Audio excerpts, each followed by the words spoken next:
So I will call the Northern Lehigh School Board June 14th meeting to order.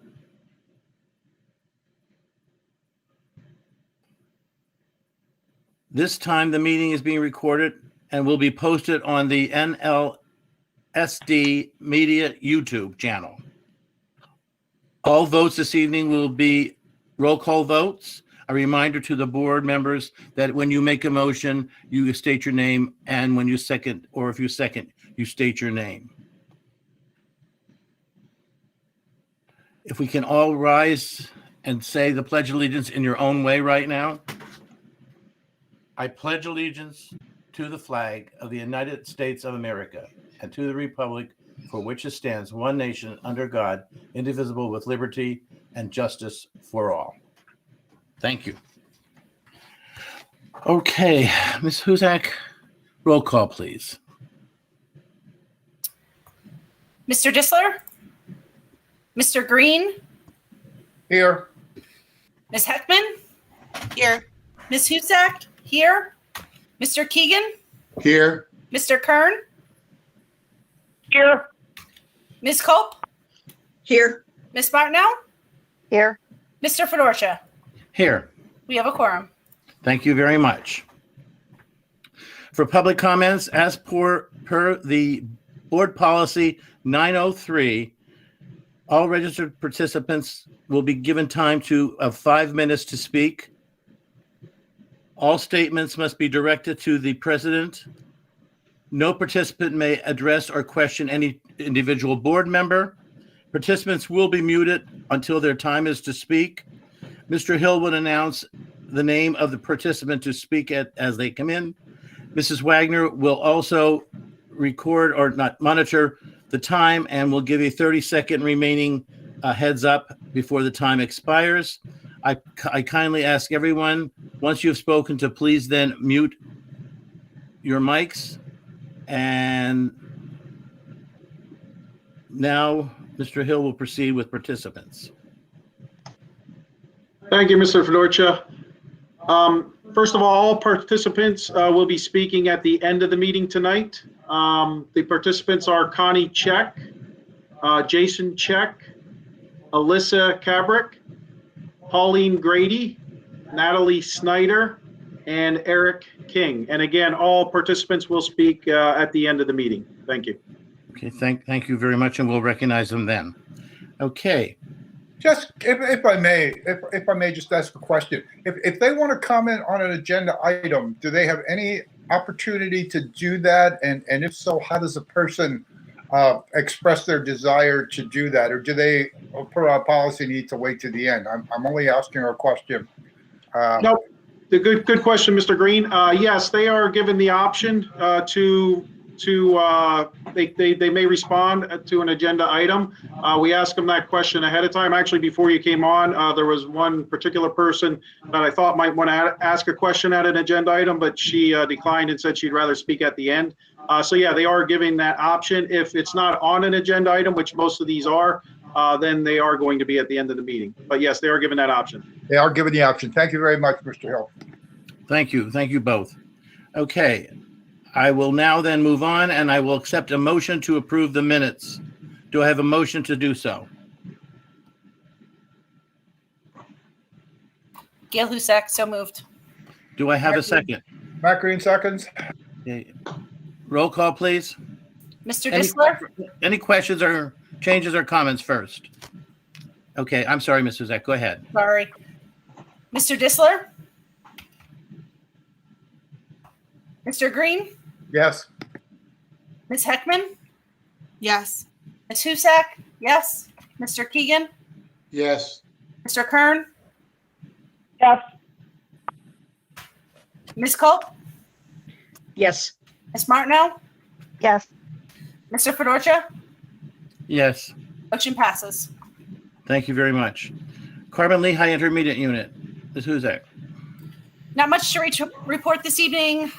Just a reminder, our Special Needs Foundation, Children's Foundation golf tournament held at Old Homestead out in New Tripoli will be held next Tuesday, the 22nd of June. Unfortunately, we did not have it last year. We are having it this year. As of right now, I believe there's approximately 100 golfers attending. So looking forward to seeing some familiar faces out there next week. We did have a lot of, did our normal end of the year updates on staffing and those types of things during our last meeting. We are off for the summer, and then we'll begin the beginning of the school year for our next meeting. But if you have any questions, feel free to let me know, or concerns or comments. Any questions? Thank you. I have Moving a question. on. Go ahead. Ms. Susak, will there be spectators allowed at the golf tournament? In the past, I don't think they were stopped or even had that question in the past. So I would say you're welcome to come out. There's raffles, basket raffles, and different things. There is dinner if you want to come afterwards to purchase dinner to be with the golfers. That is all in the barn that is out at Old Homestead. So you're welcome to come out, or even just to see the opening ceremonies, which I believe is around 10 o'clock in the morning. Thank you so much. Sure. And all the proceeds do go to the Special Needs Children's Foundation, which goes towards summer camps. It also goes towards some of adaptive bicycles. We have purchased those over the last couple of years, which has been a really great success for our students who unfortunately sometimes can't just sit on an everyday two-wheel bicycle. They're adaptive and made directly for that individual. We did both Carbon and Lehigh counties in the last few years, which has been a really big success. So those are types of things that we use the monies for from the tournament, as well as some other things they do throughout the year. Where do people sign up or buy dinner tickets if they're interested? Sure. There is, if you go on to cliu.org, there is a golf tournament website that is out there. You can also email myself. I can say George is on the tournament committee. So as well as what happens when one half of your family is on, the other half tends to become a volunteer as well. So I will also be out there, but if you're interested, let me know and I can get you the information as well. But the cliu.org does have a website. Val Borman is the contact that is on that website if you're interested. Okay. Thank you. Anyone Thank you. else? Anyone else? LCTI, we held our virtual graduation. We really don't have graduation because the homeschools do. We do our senior awards. It was held on May 27th. It was an excellent program, and it recognized all of our graduates, and it was done very well by our person who is in charge of our technical stuff and our PR. Also, I'm kind of excited to be able to say that, not that he's leaving, but we have had a resignation from one of our top administrators. Our director of the TNI, who is right under the executive director, is retiring this year, and I'm really sad to see that. But my happiness is the fact that I'm happy to say that his replacement is going to be a Northern Lehigh graduate. Ryan Van Norman will now be the assistant executive director for technical and instructional at LCTI. So it's kudos for him and great for Northern Lehigh. Moving on, legislative, Mrs. Heckman. Thank you, Mr. Fedorcha. Pennsylvania's June 30th budget deadline is obviously fast approaching. The Commonwealth is expected to have about a $3 billion budget surplus. This is due to American Rescue Plan dollars, among other things. Governor Wolf was on the steps of the Capitol about 8 days ago, pushing for more than $1 billion in new funding for public schools, focusing on mostly infrastructure that should be funneled to repair buildings, lead paint problems in underserved school districts. So again, as always in June, we'll see where everything lands. the State Board of Education proposed new science standards intended to replace the current ones that were enacted in 2002. So these were recently published in the Pennsylvania Bulletin. You can actually find them, a link on the PSBA website if you can't, find them via Google. And they are open for a 30-day public comment period. The new standards would become effective for the 2024-2025 school year. So anyone who's interested, obviously go on, read the standards. Public comment is still open according to the PSBA website. And then most importantly, there has been a flurry of legislative activity regarding Senate Bill 1 and Senate Bill 733. Mr. Link, highlighted this in his private weekly update to the board. This is something that was on our radar, and the PSBA advocacy arm, kind of sounded the alarm. I think it was early last week.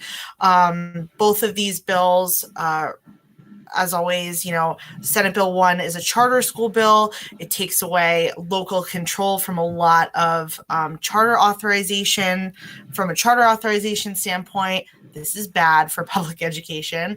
And Senate Bill 733 is, what we could maybe call a glorified school voucher bill by any other name. So both, funnel public tax dollars, take control away from local school districts, take authorizing power away, and both are, in my opinion, obviously bad. So if anyone is interested in reaching out to our legislators, I have the contact information. There's actually standard letters that the PSBA website has. So you don't need to, formulate your own language, formulate your own letter. There's actually ones that they have available that you can sign. There's scripts that you can use to call, our representative and our state senator, because as always, we are constantly trying to fight against, fight for charter school reform, more control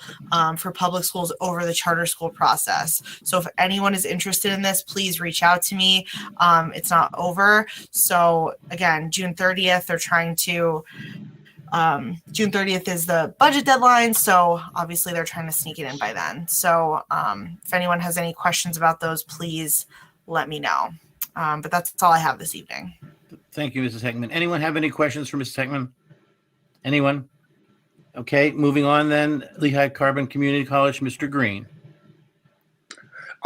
Just basic comments. Yeah, we had our graduation. We're trying to fill spots for next year and all that other stuff, just like everyone else's. But there's one point I want to make, and that is that the foundation at LTRC also has a golf tournament.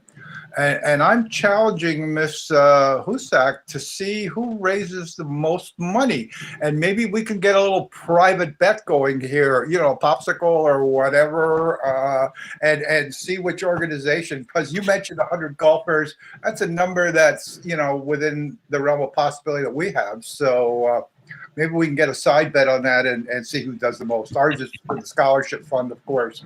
And so I wish you a lot of luck with yours. Not too much, though, so we could win and, I could get the free whatever. Thank you. You too, Mr. Green. We'll let that bet up between you two personally. Anything else, Mr. Green?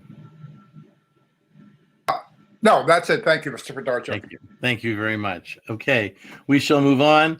We did have committees meetings this month, and those minutes are there for your perusal. We will then move on now to the student representatives, Mr. Williams and Ms. Craddock. Hi, thank you. Sorry, I'm in a car.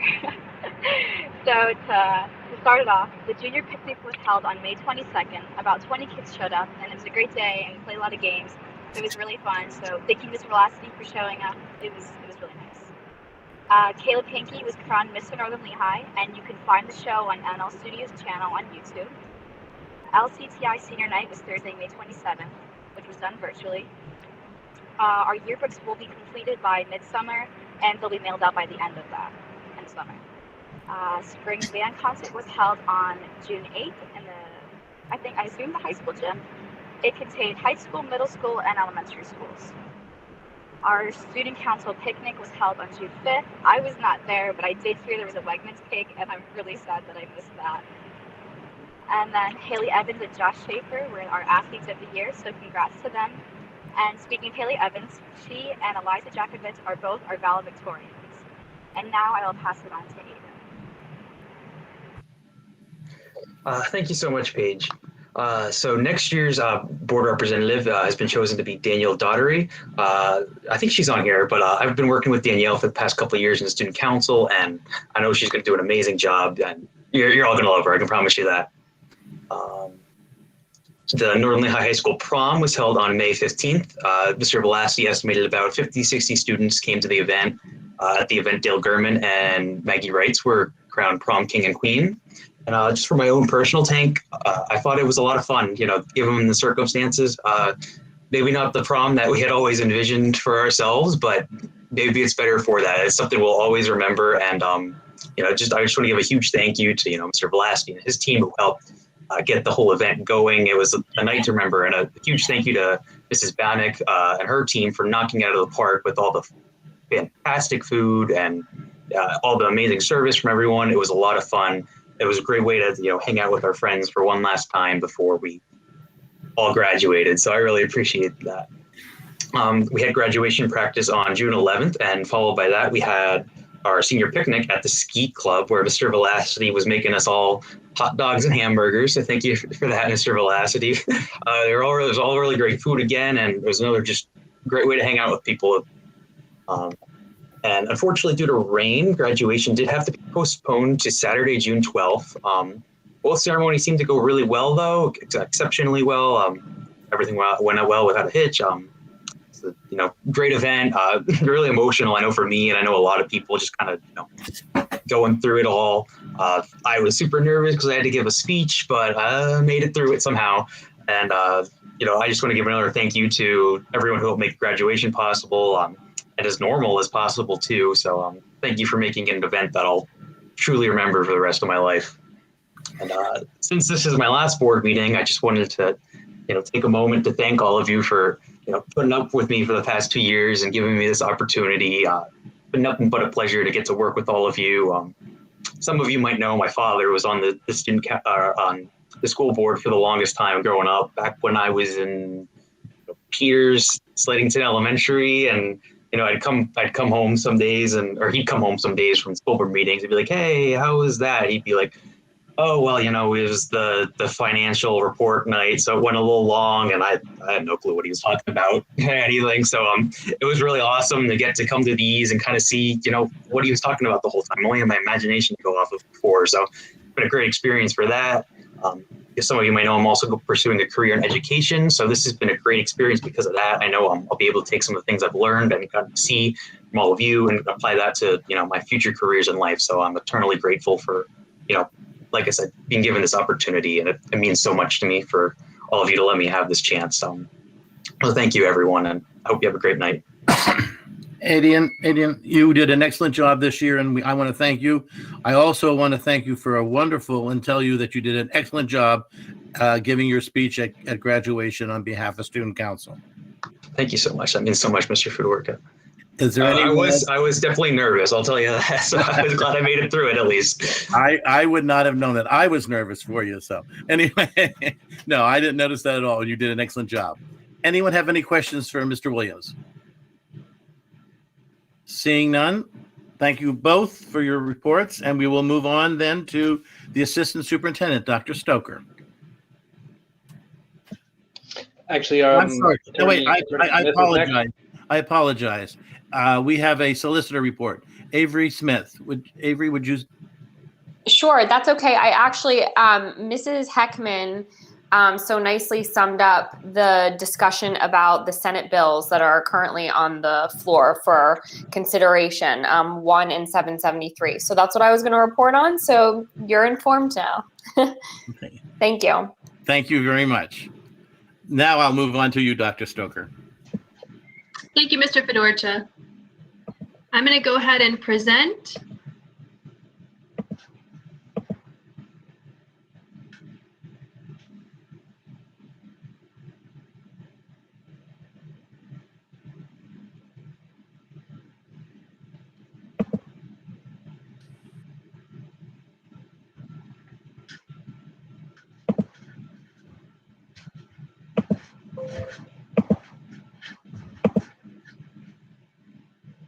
Are you able to see the presentation? Yes. Okay. All right, thank you. In response to the pandemic, school districts received state and federal aid in order to have funding to navigate these unique times in education. Tonight, we're going to be discussing 3 of those federal grants, which have locally been termed ESSER number 1, 2, and 3. Before we get started with the PowerPoint, I want to make everyone aware that the decisions of how we spend these monies have not been made in isolation. Instead, we have had discussions with multiple groups and stakeholders as is required for receiving the funding. For example, we have had conversations about purchases at Curriculum Council, College and Career Advisory Council, our board committees like Education and Policy, Finance, Technology, Building and Grounds, and some of our family engagement meetings as well. Tonight, we are making this presentation at our board meeting so that everyone has the idea and the status of what these federal programs look like and how they have been spent so far to date. And then there is much more time for spending within these grants as well. So we're going to take you through each of the grants, and at the end is a summary of the spending that we have done so far and some of our proposed continued spending. So the first one, which we term ESSER 1, comes from the CARES Act. It's actually from Section 18003 of Division B of the Coronavirus Aid, Relief, and Economic Securities Act, which is called CARES Act. It was started in March 13th of 2020, so when our pandemic first hit, and the funds can be spent up through September 30th of 2021. There is a piece of the law that's called the Tidings Act that does extend some of the federal programs for an additional year. So in many of these cases, you'll see an asterisk with that being expanded for 1 additional year. Under the ESSER 1 CARES Act grant that we received, the Northern Lehigh School District's allocation was $324,575.32. And then we did have a non-public equitable share because these do follow similar guidelines to the other federal programs like we received with Title I, II, III, and IV. So there was a non-public equitable share that came with the first ESSER grant, and that was $4,796.68 that they received. Some of the allowable expenses under the grant, our main priorities for spending were number 3, which was providing principals and other school leaders with the resources necessary to address their needs of their individual schools. Number 7, which is purchasing supplies to sanitize and clean the facilities of a local education agency, including the buildings operated by such agency. And number 9, purchasing educational technology, including hardware, software, connectivity for students who are served by the local education agency that aids in regular and substantive educational interaction between students and their classroom instructors, including low-income students and students with disabilities, which may include assistive technology or adaptive equipment. So those were the 3 main focuses of this grant when we wrote it. So to date, we have spent money for Northern Lehigh School District in the following areas. So $1,493 was spent on classroom supplies. That included in our high school technology class. We had some projects that students were doing in person, and because we had students that were either fully remote or in a hybrid situation, we had to purchase some of the projects that they were working on and send them home for the students to work on. We also had some differences in the way that we were handling gym class. And then we had to, when we came back to full in person, we had a 2nd grade class that we added on that wasn't originally there. So we had to get some supplies for that class as well. We spent $46,380 in instructional platforms. Those included things like Edpuzzle, Pear Deck, and Screencastify, which were to engage students in the remote or hybrid environment. We spent $12,574 on social distancing and safety supplies. That included a Comply platform, which is a platform that we use for some of our internal paperwork to lessen the amount of paper we're passing around the buildings. We needed folding tables, water, curtains, plexiglass, some Ziploc bags for testing, thermometers. We had to get some extra garbage cans and dollies because we were so much more spread out than we were previously. We spent $92,825 in technology, which included some hotspots, some live streaming equipment for our teachers, Chromebooks, some of our video production cameras, and Lightspeed Classroom, which is a online classroom management tool for our teachers in the virtual environment to watch what students were doing on their computers and making sure that they were engaged and on task. We spent $1,007 on spring athletic social distancing, which included the pennant flags. So if you came to any of our softball or baseball games, we had some areas that were roped off, and those helped keep our social distancing. And then we spent $170,297 on air purification, which were our bipolar ionization systems. And that was only a portion. Altogether, those totaled $250,000, but were split amongst multiple grants. And then, as I said earlier, this particular ESSER grant under the CARES Act included a non-public allocation as well. And non-public for us means St. John Newman. So St. John Newman spent $2,319 for some Chromebooks and $2,477 for some sanitization and signage. ESSER number 2 is the Crrsa Act. So this one falls under Section 313 of the Coronavirus Response and Relief Supplemental Appropriations Act. This one again went back to March 13th of 2020, but runs through September 30th of 2022. Again, because of the Tidings rule, this can be expanded to 2023.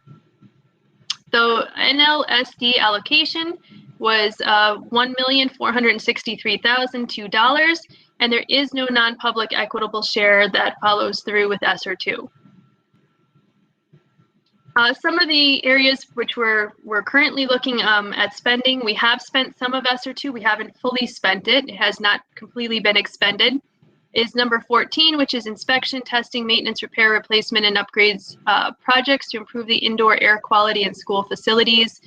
Again, we talked about the bipolar ionization systems. A good chunk of that has come out of ESSER 2. And then there are other areas to be determined as we continue to spend. Some of the purchases that we have made so far are $10,472 on instructional supplies. Those included things like extra calculators for state testing. We need some walkie-talkies for some of our phys ed classes, some extra pencils. We have an Elmo document center, which helps project and blow up pieces of paper as teachers are teaching, some art supplies. We needed some math supplementals and literacy supplementals for some of the spring programs that we were running in both Slatington and in Peters. We had PSSA snacks. We needed an electric pencil sharpener and cases of water, some art racks for our art shows that we ran in the spring. We spent $3,806 on teacher appreciation. We purchased some insulated water bottles for the teachers so that whether they were switching classrooms because the students were staying in their particular classrooms or just because they had to eat and drink outside of their typical areas, like in the faculty rooms, we did buy them some water bottles for Teacher Appreciation Week. We spent $16,898 on student activities. That included the art display wall, some prom decorations. We, as Aiden was talking about earlier, had food and games and tents and things outside on the field. We also had a movie night and a DJ, and we had some salary for the staffs for that prom event. We spent $359 on the vaccination clinic salaries. So we had a vaccination clinic that we ran a few weeks back, and we had some people that helped out with that, and that the salaries were able to be taken out of there. $17,740 on social distancing and sanitizing, including some plexiglass, extra Clorox wipes, curtains for classrooms where we had offices where we had multiple employees working, extension cords, safety cones, carts, an iPad in some cases for some of the things that we're looking to do with electronic hometown ticketing to make that an electronic endeavor moving forward. We spent $1,429 on technology. We purchased some additional hotspots there. $251 on spring athletics. We purchased additional cases of water so students didn't have to use those big Gatorade containers or water fountains, anything like that. So we had cases of water readily available for them. There's another $34,944 for our air purification bipolar ionization systems out of this grant. And then we purchased $17,152 worth of cafeteria supplies and equipment, including warming units, disposable serving supplies, bags, things of that nature to help with our summer feeding, and also changes that we had to make in adjustments we had to make in the cafeteria and how we were serving meals. Some of our projected purchases include another $405,659 in technology. So we're looking to purchase some additional Chromebooks for some of the things that were broken during the pandemic because of receiving more use and having more use outside of the classroom. Some staff laptops, Chromebooks and laptop replacement, LCDs and keyboards. So some of our screens and keyboards were broken during that time. We're looking to get charging stations, chargers, cases, wireless videos for projectors, cameras. Our Blade Center is an upgrade in our server, and then the service contract that goes along with that. $128,395 for sanitization and social distancing. That includes some of the tents where we have a tent that we're looking to keep down near the middle school, and then also one at Slatington. And we have Halo machines, which help us clean and sanitize our classrooms. Comply is something we spoke about earlier, which is an online system that we use internally for some of our paperwork. And then some insulated water bottles for students as we are getting water. Our bubblers are being turned over to bottle filling stations. We're looking to purchase water bottles for all of our students. $29,515 on instructional platforms. This includes Adobe, ClassKick, Kami, and Lightspeed Classroom. So some of these are extended, beyond that first year of the ESSER 1 grant into additional years. We have $70,000 put aside for a social worker that we would like to hire for the next 2 years. $39,780 for professional development with I4TL. The Institute for Teaching and Leading is a group that we worked with this year that really helped us as consultants navigate the pandemic, helped us with virtual learning, hybrid learning. We're looking to continue that relationship that we have with them into next school year, and also include our comprehensive plan is coming up as well. So take some of the things that we've learned from this year, continue with that professional development, help to build some of our educational leaders that we have, some of our teacher leaders, and those technology specialists that we're looking to develop, but then also help with our comprehensive planning. $686,602 for district upgrades. We're looking to make some changes in our middle school kitchen. We have some of our appliances within that kitchen are very antiquated. I believe some have actually been there as long as the building has been there. And some of them are just at this point need to be replaced, but we're also looking at making some changes in there due to what we learned during the pandemic and some of the social distancing that we're looking to have. Those bottle filling bubble stations, and then also automatic faucets possibly coming up as well. So our last ESSER grant is ESSER number 3, or the AARP Act. So this one comes from Section 313 of the Coronavirus Response and Relief Supplemental Appropriations Act. This is from March 13th through September of 2023, which will actually, again, by Tidings, be extended to 2024. Our allocation for this one is almost $3 million, 2.948. And 20% of this is where this one is different, has to be used for learning loss. So nearly $600,000 must be used for continued learning or learning loss that has happened during the pandemic. And there is no non-public equitable share here. Again, the allowable expenses, we're trying to still figure out all of what we're going to be spending it on, but we do have some proposed ideas. The expenses are allowed to be spent the same way that ESSER 1 and ESSER 2 are, with the exception of that 20% for the ARP learning loss. So what has been spent in ESSER 3 so far is $93,000 for Imagine Learning, which is an adaptive online platform. We'll be using that for math and for literacy or ELA for the next 3 years. We have spent $430 on salaries and benefits. That is related to having flexible instruction days moving forward. So we had to apply for those for the next few years. And we had some teachers that stepped up and wrote some lesson plans that we had to submit along with that application to PDE. Some of the projected expenditures that we're looking at are $375,000 for 5 additional paraprofessionals over the next 3 years. That would include salary and benefits. We're looking for 2 of those to be at Peters, 2 of those to be at Slatington, 1 of those to be at the middle school, and we would be using those as part of our multi-tiered systems of support to support students in various content areas. We're looking at $600,000 for 2 instructional technology specialists for the next 3 years, which includes salary and benefits. When I talked about I4TL and the contract we were looking to have with them, they would help support, as well as employees in our district, administrators in our district, helping these instructional technology specialists support our educators with the various platforms that we've used over the course of this year, and then also moving forward with some of the direction we'd like to take the district with instructional technology. $660,000 for a director of educational technology / curriculum and instruction for the next 3 years, with the salary and benefits there as well. This would be another district administrative position, which is on the agenda as well this evening. $40,000 for summer learning transportation. So students that we have in our summer learning program, this would be to transport them to the district for the course of that 6-week summer program. Also including some of our special education programming. We have some summer band camps that would be running. We have STEAM camp. We have a lot of different activities over the summer, but the transportation would be available to students who need that. $500,000 for our summer learning academies.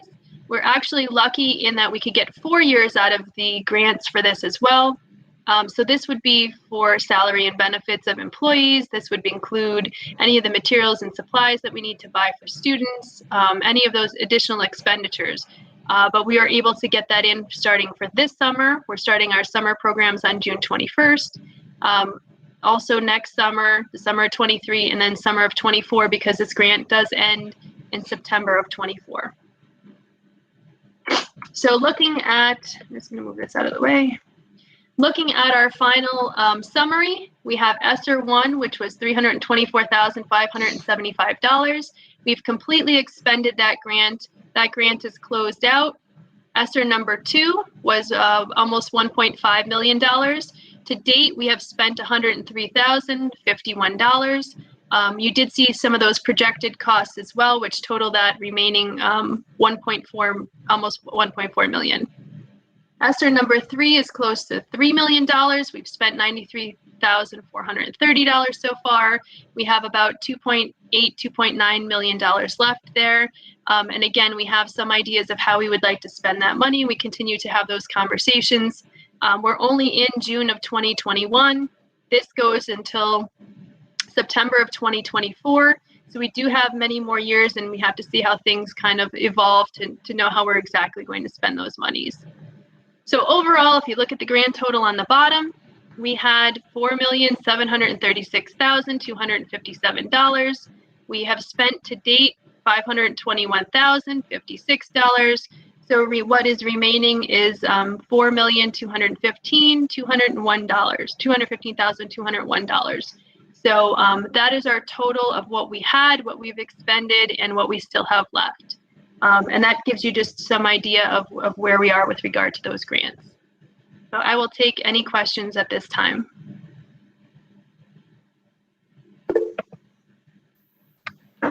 Any questions for Dr. Stoker? Yeah, it's Donna. I have a question. Out of the dollars that you have listed here, how much is on this particular agenda that will be added to those numbers? I don't have an answer for that, Donna. You mean for our June agenda, how much money are we spending specific to those grants? Yeah, the items that we have to approve this evening? Sure. I don't have an answer for that. I can tell you that every agenda item that we do have listed does say it's coming out of ESSER funding, and it is specified for each one, but I would have to total that up. Okay, but the numbers you have now do not include anything on on today's agenda. The numbers, Actually, they do. So, for example, the creation of the Director of Educational Technology, Curriculum, and Instruction, that position will be funded out of ESSER, as noted, I think, in like the second to third last slide. The summer learning programs are funded through ESSER, materials and employees. And then once we move outside of personnel, Mrs. Culp, there are a number of items. I'm trying to look for an example here that you'll see where there's certain agreements that we're moving into place that'll say, funded by ESSER. Or so, for example, summer program nurse. This will be fully funded through the ESSER program. Thank you. Transportation, fully funded through the ESSER program. So anywhere where it would say ESSER, they are also directly coming out of one of the ESSER grants. Yeah, my question was, but those numbers are not included in the numbers that Dr. Stoke just told us that are left in the grant. That's what my question was. sure. So Correct, because they have not been expended yet. That's okay. But I was wondering how much we're approving tonight that would basically reduce the ESSERs. I was trying to understand how much money we would have left in the ESSER grants after these approvals this evening. And Sure. I will just add, sure, I'll just add that changes almost on a daily basis because we're receiving supplies and platforms and things are happening we're paying out staff members. So almost on a daily basis, that number fluctuates as Mrs. Molitoris in the business office gets the quotes and has the invoices to pay. We're paying those out as we get them. So I would say that probably fluctuates almost on a daily basis. I don't want to take your thunder though, Mrs. Molitoris. No, you are correct. The number that is currently on that agenda is the number that has already been spent and out the door. We no longer have that $501,000 or whatever it was. The other stuff that is currently on the agenda, if you add them up and subtract it from the $4 million that's there, you'll have the essence of how much money we have left. Those items have not been left the door yet. So therefore we haven't paid them because we haven't received the product yet. As soon as we do, those bills will be paid. Okay, I just saw the 600,000 for the Director of Tech, another 600,000, another 500,000. So that's what I was just trying to understand is how much we would have left after these expenses. So I understand you can't give me a number now. After this board meeting, we can see where we have projected money left. Thank you. And Mrs. Culp, if I may, something that we're more than happy to do is at each board meeting moving forward is to give an update. Okay, yeah, I'm just trying to understand the expenses. That's all. Could I ask, I think that's an excellent question, Donna, and could I ask it a different way? I know we haven't spent it. Is there a number that we can say of how much of that is encumbered at this point in time? Okay, we didn't spend the whole 600,000, but we know we're going to spend that, or we're projecting that. How much is encumbered and how much is left? Do we know that off the top of our heads, or close to? It looks like there's a lot of that money left, but I also believe a lot of that is already kind of predetermined and encumbered, so we don't really have that much left to spend.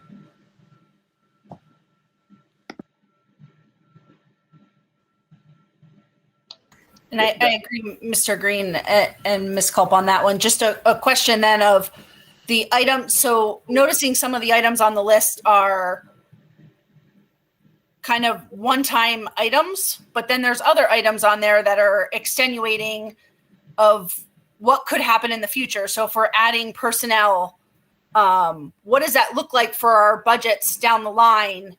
As we obviously budgets on the agenda this evening, but what does that look like? I know we're okay with some of those positions that we're indicating now for maybe 1, 2, or 3 years, but what is that going to do down the road? How do we look at those moving forward? Sure. And as we mentioned in committee meetings and previous board meetings, every year, whether there's ESSER funds or not, we evaluate every position through attrition, through the need for new positions, through class size. So that's a conversation that occurs, honestly, every budget development cycle based on positions and the costs associated with those positions.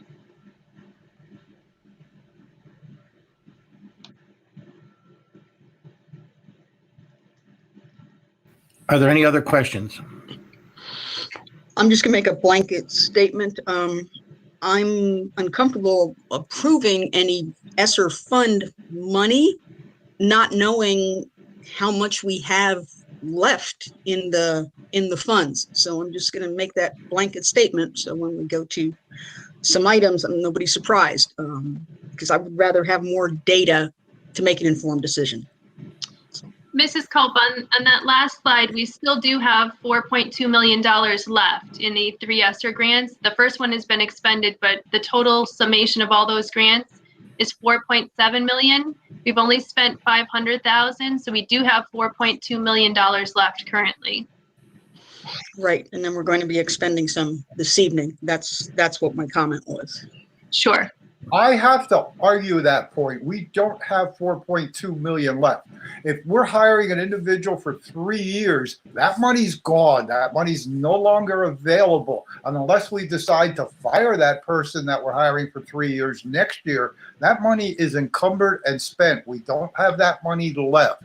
So we don't have 4.2 million left to spend. It's like if you have money in your bank account, but you got to pay your mortgage and your car, etc. Then you don't have that money in your bank account, and that's where we're at.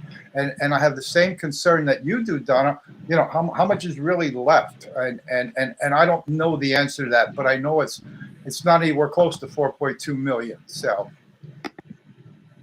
All of the projected costs that we discussed this evening on those slides are all included in that $4.2 million. So everything that we've already spent and everything that we have encumbered or we're projecting to spend is included in that money that we have left. We haven't overspent that money for up through September of 2024. Right, I understand that. It was just trying to basically see if we're spending money in the right places.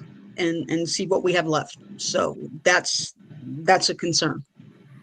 And I believe Mr. Link has said that, and I think we have been doing that pretty well, that we will continue to have updates for each board meeting as to what was spent, what's encumbered, and what's left as we go along also. Am I correct, Mr. Link? That is accurate. Yeah, and as they were all saying, you're right, the $600,000 for some of those positions, that you're correct, Matt. That's already, if we're hiring those positions, that money is gone. That money's no longer there for us to spend if we're going to need them to fund those positions. When we took those numbers for those encumbered positions, they were based on right now. Depending upon what PSERS does, those rates could go up. If PSERS goes down, those rates could go down. Depending upon if the person who, I know, smile, I'm with you. But on the flip side of things, if somebody comes in and they're only on a single medical plan, we did family. So that, as we always budget on the high end for medical costs. The rest of the stuff that Dr. Stoker did talk about, we all have them kind of encumbered on the list. But as she said, it is a revolving door. If something else comes in, if there's more of a need, we might end up saying, how much of a need is this one now? Because this one is of a higher need. So something might come off. At this point in time, it's just in order to open up the grant, in order to be approved for the grant, in order for the grant to be opened up so that we can start spending it and then also get money back, is we needed to put items into that in order for that to happen. So that's kind of where we are right now with the whole projection of what's happening. If you take everything that is there and minus out, and we say in a perfect world, we're going to spend exactly what we said we were going to spend on everything that's out there, we're still looking at about $800,000 not spent.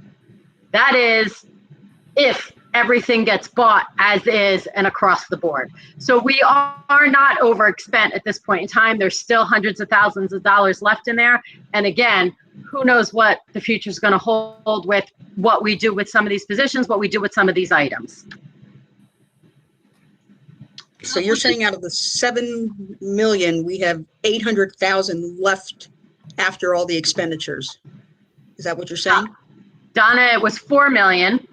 And yes, it's about 800,000. But again, that's if we purchase everything that's out there. We're not going to purchase. We may not purchase everything. Who knows? I mean, it depends. We just had to give a list of items that we wanted and we thought we were going to need to the grant system so that we could open the grant. So you can't just open a grant and not have an idea of what you want to potentially use the items for. So we had to create a list of items, and through talks at Curriculum Council, talks at Business and Finance and Policy, and then we came up with ideas of things that were needed. One being that technology, one being the technology integrations and where we wanted to move in that realm of things. So that's how that budget is built based on those discussions that happened. Okay, and it includes the new positions that you're looking for. Okay. Correct. Those new positions are included as being encumbered at this point in time. Correct. I thank you this as well, Taurus. 800,000 is a lot more realistic number in my mind than the 4.2 million, and I could work with that, and I thank you for that. And I would just add that there's some things that are projected higher. For instance, for the summer learning programs, we need to spend $600,000. We've projected about $125,000 per year. We kind of changed up our high school program for the summer, and it's not going to cost us nearly what we had originally projected. So there's a savings that we're going to realize there. Now, who knows what the high schools may look like, but there are some savings that we're realizing as well.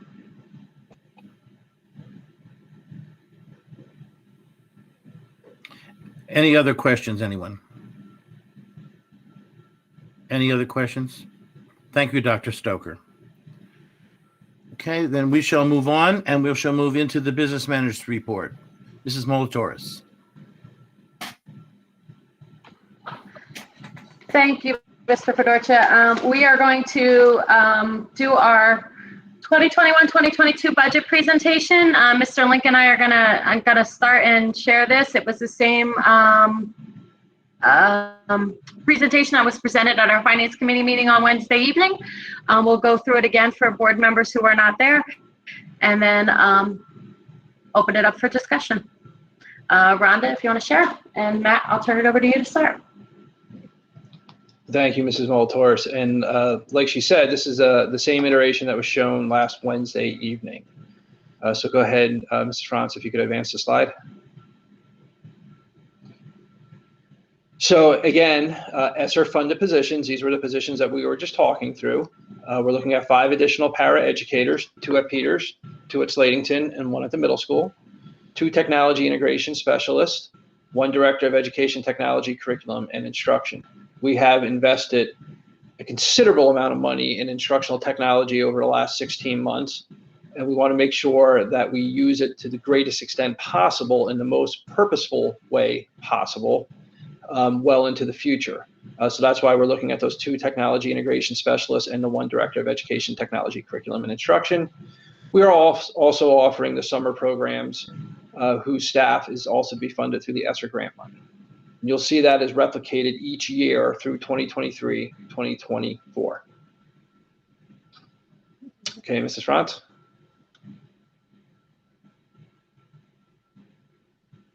So this is where we currently stand right now with our budget. District expenses versus our revenues. Our total expenditures are at $34,522,628. And our revenues are at $33,793,721. That is with no tax increase built in at this point in time. So we are at a deficit of $728,907. When you saw the presentation last month, it was $772,447. We did have some retirements, then due to some replacements. So we did see a savings of about almost $50-some thousand overall. Again, we can increase taxes up to the maximum amount, which is 4%. which is will realize $679,000 in additional revenue to offset that 728 if the board does so choose to raise taxes 4%. Go ahead, Rhonda. So currently what we are short again is 728,907 in that yellow block in the middle. PSERS increases is 131,831. So we do have committed fund balance earmarked to offset increase in PSERS. So we are recommending taking that out of our fund balance. And then to balance the additional budget is $597,076. And that will balance the budget at 728 if you would decide to use all fund balance to do that and not do any kind of a tax increase. Go ahead, Rhonda. So currently, as I have stated, the expenses are 34,522, 33,793 in revenue, shortfall 728,907, and 131,831. We would recommend using the out of our fund balance under the PSERS line item to offset those PSER increases. And then if the board so chooses to take another $597,000 out of fund balance, they can in order to balance the budget, or they can choose to do a tax increase. Ending fund balance 21-22 school year, if we do use $728,000 out of fund balance to balance the budget, we're thinking probably, I'm estimating somewhere around 9.7 million will be left at the end of next school year. Go ahead, Rhonda. Again, we do still not in the budget is governor's proposed budget increase of $116,000 for basic ed subsidy and special ed at 233. Again, we're not sure what's coming down with the governor's budget, whether there is going to be any kind of increase for basic ed or special education subsidy in there. If the budget does pass as he presented it back in February as is, these items are not in the budget. Therefore, we would add these revenues back in. It would offset that $728,000 that we're short. So we'll be short somewhere around $380,000. Go ahead, Rhonda. So as I said, our budget shortfall is 728,907 right now as the budget stands. Again, without any of that basic ed or special education funding in there. And this is if you look at a tax increase anywhere from 2%, we would be looking at $342,000 in additional revenue. Up to 4% would be $679,000 in additional revenues. So if you look at the 679 for the 728, if you would decide to go to the 4, you'd be looking at like taking about $50,000 out of fund balance in order to balance the budget. If you did a 2% increase, you'd be looking at just under $300,000 out of fund balance to balance the budget.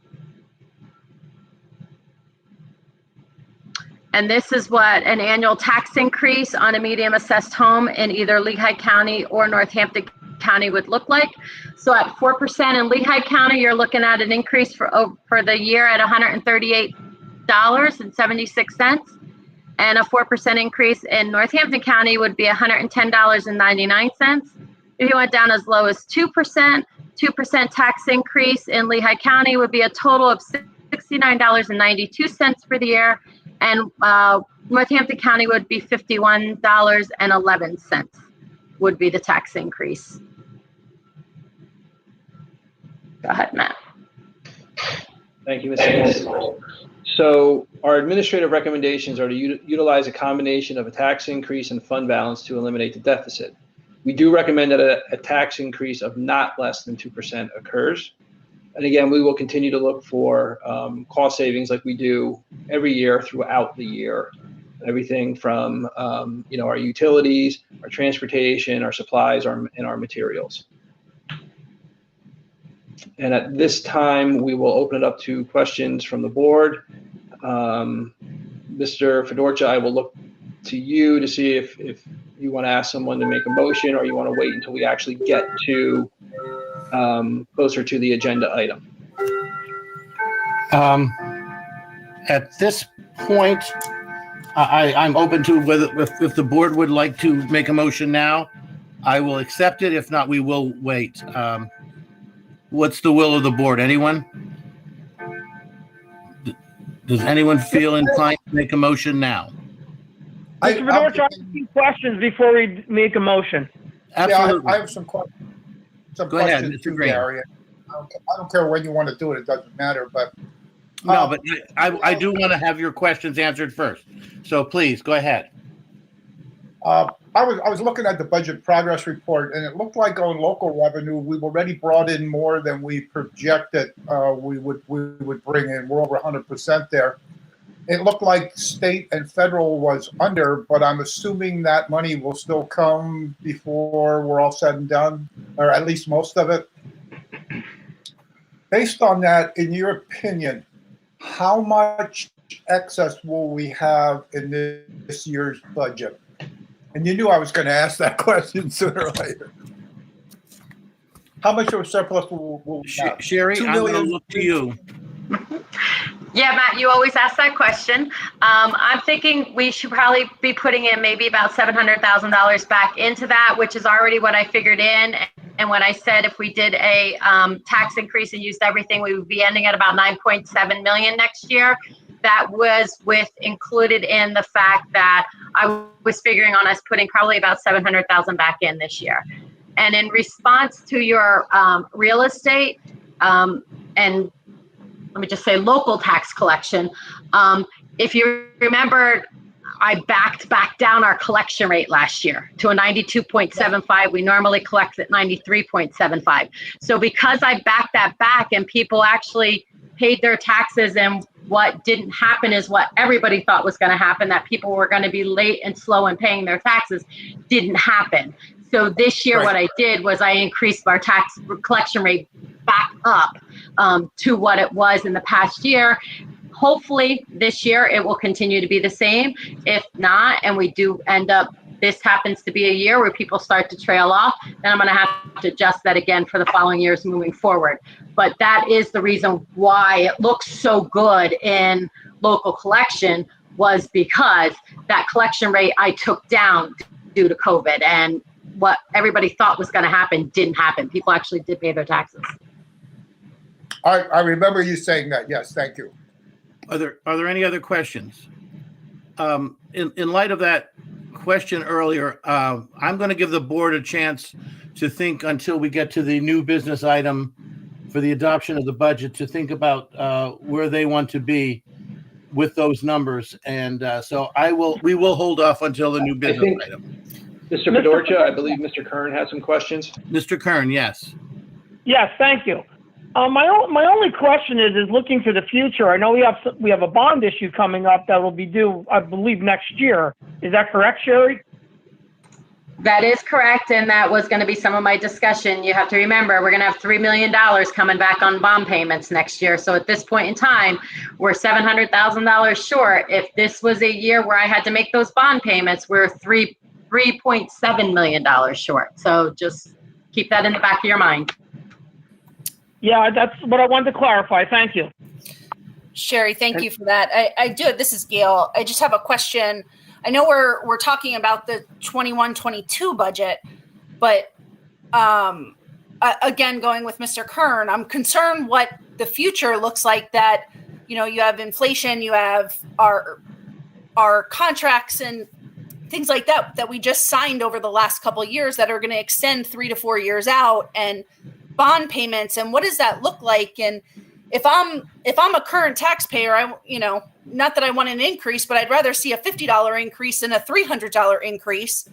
When you mentioned last month of, just the index of what we can increase taxes is significantly going to be increased over the next few years based on what the COVID impact will be, that my fear is that we put some things in place over the year, and we're only looking at an immediate answer and not really looking at what maybe a 2 or 3 or even 5 year would look like with or without any kind of increase. That, unfortunately, a 2% is a little over $300,000 on a budget when we have quite a bit of debt coming due in the future.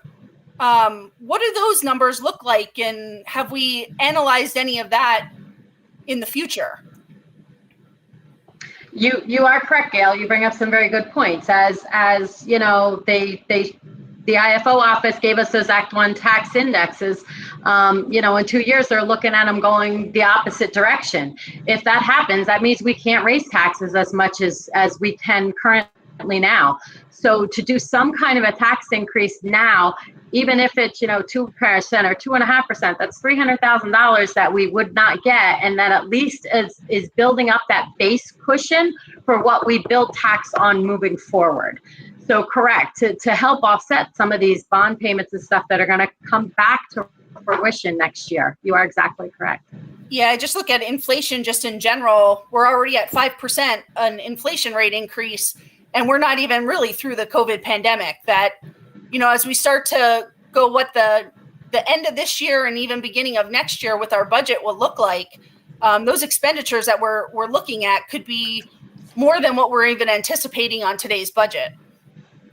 Correct. And honestly, in my opinion, I'd rather see low and little tax increases now versus getting to that point where I have to file for Act 1 indexes, and then we need to go over the Act 1 index in order to help, balance a budget, or at least come close to balancing a budget, that we're not using $3, $4, and $5 million out of our budget in order to balance a budget.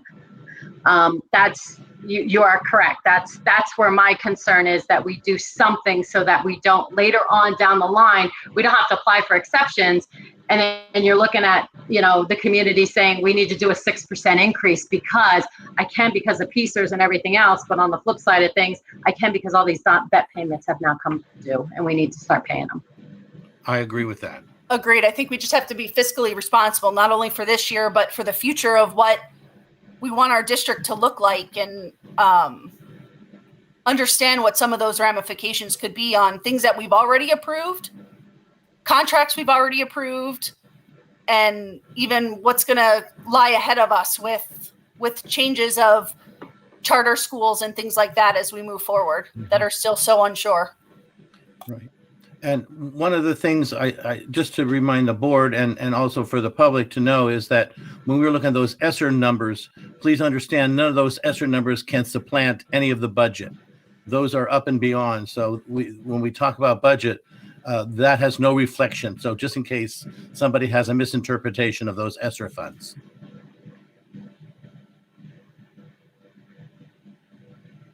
Any other questions?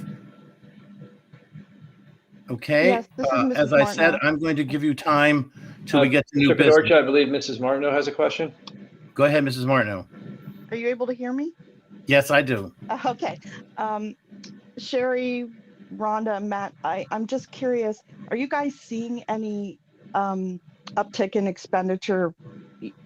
I know as a homeowner, I've seen increased costs in fuel and wood and such. And I was wondering if materials and fuel and things for the buildings are increasing, and if we are thinking about that as well going forward with all of, what's coming down the pike. Yeah, yes, absolutely. And in fact, about 2 weeks ago, we had to lock in our fuel bids. We have about an hour window to lock them in once they're released, once they open up all the bids. There was an increase in the cost for heating fuel and just diesel in general. So yes, there was an increase there. However, we also again this year eliminated a tanker truck load because of the improvements to our heating systems throughout the district. So I'll let Greg speak to that in more detail. But yes, there was an improvement. Yes, there was an increase in cost per barrel. But we were able to eliminate the number of barrels needed, or reduce the number of barrels needed. Thank you, Matt. Any other questions? Okay, seeing none, again, just to say, we will put off the vote on the budget until we get to new business. So that'll give time for everyone to digest a little bit as to what kind of numbers you want to look at in putting in place for the vote. Sherry or Rhonda, anything else? That's it for us, Mr. Fedorcha. Thank you. Okay, thank you. Mr. Link, I'm going to go back to you now again and recognize you to give the superintendent's report. Thank you, Mr. Fedorcha. And earlier this evening, our senior representative to the school, student representative to the school board, Aiden Williams, sadly gave his last update to the board. And I'd like to spend a little bit of time recognizing Aiden and his accomplishments throughout his time in the high school. So Aiden has served as the student board representative for the last 2 years and has done really a wonderful and an amazing job reporting on all sorts of activities, be it sports or academics or the prom or the theater achievements. And he does so, really at a professional journalist type level. So Aiden, thank you for that. Aiden was active in the Slate newspaper, the boys soccer team, the National Honor Society, and student council, and was a student council president the school year that just ended. And he truly did knock it out of the stadium with his speech Saturday morning. Aiden, I know you were nervous. You couldn't tell. You did a phenomenal job. I'm sure your parents were just so extremely proud of you. We wish Aiden much success in his future endeavors as he furthers his education. Aiden has been accepted into the honors program at Westchester University, majoring in history with a minor in secondary education. Aiden, congratulations on that. That's near and dear to my heart because that's what I went through undergrad for, the same program, different school. So again, congratulations. On behalf of the Board of Education and the school district, we present Aiden with this clock as a token of our appreciation for his service to the district. So I don't know if you can see that there, but that's engraved for Aiden, and there's a place where he can put his senior picture here. Aiden, you were one of the first students that I met when I joined the district. I believe it was your father, who was a school board member at the time, that introduced me to you. And I've really enjoyed watching you mature and grow over the last really 3 years now, almost 3.5 years. And congratulations on all of your accomplishments. And thank you so much for your service to the school district. Best wishes to you, Aiden. Yes, thank you you so much, Mr. Link. Thank you for everything you said. As far as my parents being emotional, I'll just say my mom was crying in the stands. So and that was one thing. And I'll say this too. I was talking with Mr. Velassi the other day. Says you never know where life's taking you. So I am going for education. So maybe you haven't seen the last of me here. Hear, hear. Well, Gideon, I hope when you graduate, you will remember Northern Lehigh and consider us to apply to. Absolutely. I love Northern Lehigh. It'll always be my home. Thank you, Aiden. And, Aiden, it's not going to be the last time that your mom cries tears of joy. So, and that's okay. So up next, I would like to congratulate the members of the high school newspaper, the Slate. They've done something that they've really been striving to do for the last, I'm going to say probably 3 years now. And this is the year that they did it. The past few years, they've been second place, runner up, which is a magnificent accomplishment in and of itself.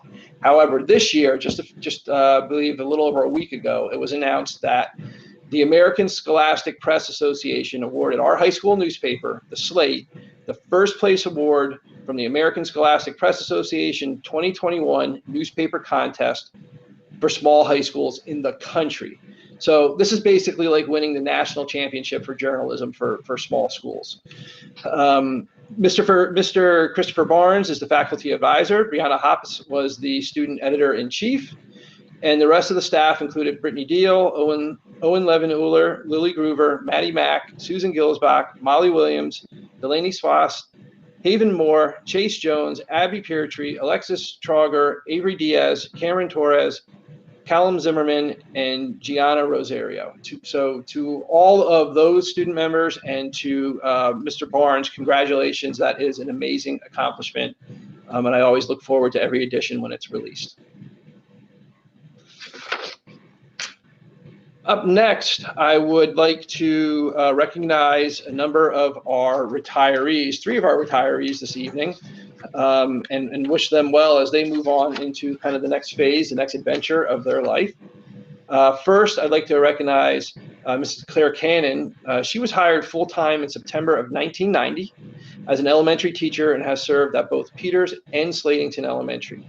She obtained her bachelor's degree from Kutztown State College in 1973 and her master's degree in 2002. Ms. Cannon is an outstanding teacher who met the individual needs of each child as she developed their unique talents and interests. Ms. Cannon touched the lives of thousands of Northern Lehigh students over the past 31 years. She truly was a gift to our students and staff. Claire, you're going to be dearly missed. Ms. Cannon will be retiring from the district at the end of the 2020-2021 school year, again, after 31 years of incredible service to our students and their families. It's my sincerest hope that your retirement years will bring you much happiness and fulfillment. On behalf of the Board of Education and the school district, we will be honoring your request to have your donation split between the Slatington Public Library and the Education Foundation as a token of our appreciation for all you have done for the staff and students in this community. Best wishes to you. Next, I'd like to acknowledge and thank Mr. Eric D'Antonis for his service to the school district. Mr. D'Antonis was hired full-time in September of 1987 as a secondary mathematics teacher at the senior high school. He obtained his bachelor's degree in mathematics from Penn State University in 1984 and his teaching certificate in mathematics from Kutztown University in 1986. He received his master's degree in mathematics from Kutztown University in 1991. Mr. D'Antonis has served in various extracurricular roles as a math tutor, detention supervisor, and a game worker. Mr. D'Antonis is a terrific teacher who met the individual needs of each child as he supported them during their high school years. Eric touched the lives of thousands of Northern Lehigh students over the past 34 school years. His positive impact will be felt for years to come. Mr. D'Antonis will be retiring from the district at the end of this school year, again, after 34 years of service. Eric, it is my sincerest hope that your retirement will bring you much joy and fulfillment. On behalf of the Board of Education and the school district, we will be honoring your request to have your donation sent to the Slatington Public Library as a token of our appreciation for all you have done for the staff and students in this community. Again, best wishes to you, Mr. D'Antonis. And up next, a part of our leadership team is retiring this year. Miss Jill Chamberlain was hired full-time in October of 2006 as the assistant high school principal. Then in July of 2007, she transitioned into the middle school, high school assistant principal. And finally, in September of 2008, she became the middle school principal. She obtained her associate degree in elementary education from Montgomery County Community College in 1988, her bachelor's degree in social studies from Temple University in 1994, and her master's degree in education administration from Tarleton State University in 2001. Ms. Chamberlain has not only served as an administrator, but has also served in extracurricular roles as a senior class play advisor and senior high musical director. I believe the production was The Wiz. Ms. Chamberlain is an excellent administrator who always considered the needs of her students and staff whenever she was going through the decision-making process. Ms. Chamberlain touched the lives of thousands of Northern Lehigh students over the past years. Ms. Chamberlain will be retiring from our district on July 30th, 2021, after almost 15 years of service to the school, the district, and the community. Jill, it's my sincere hope that your retirement years will bring you much joy and fulfillment as you spend more time with your family and traveling to fun and exciting destinations. And I'm sure that you will be seeing many different beaches up and down the East Coast and around the country. Jill, thank you for your service and all that you've done for our school district, our students, our staff, and community.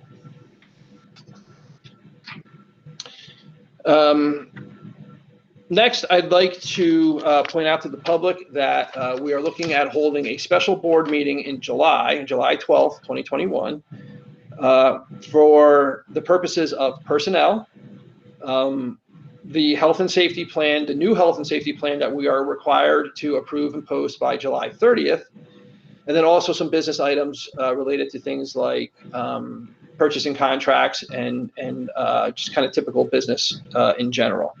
Again, we will be holding a July 12th board meeting 2021. And at this time, I would like to open it up to the school board for a discussion on setting. And what I mean by that, everything's trending in the right direction, where we're able to start to kind of roll back many of these mitigation efforts. And I would like to open a conversation on returning to in-person meetings in our school board room in the central office. So that being said, Mr. Fedorcha, I'll turn it over to you and to the rest of the board members for a conversation on that. Thank you. Excuse me. Thank you, Mr. Link. And I will then also now open it up to board members for your input.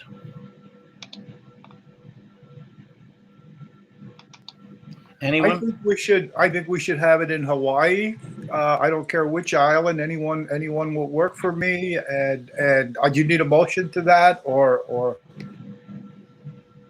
We may need more discussion on that. Recommendation. Anyone have any recommendations, suggestions?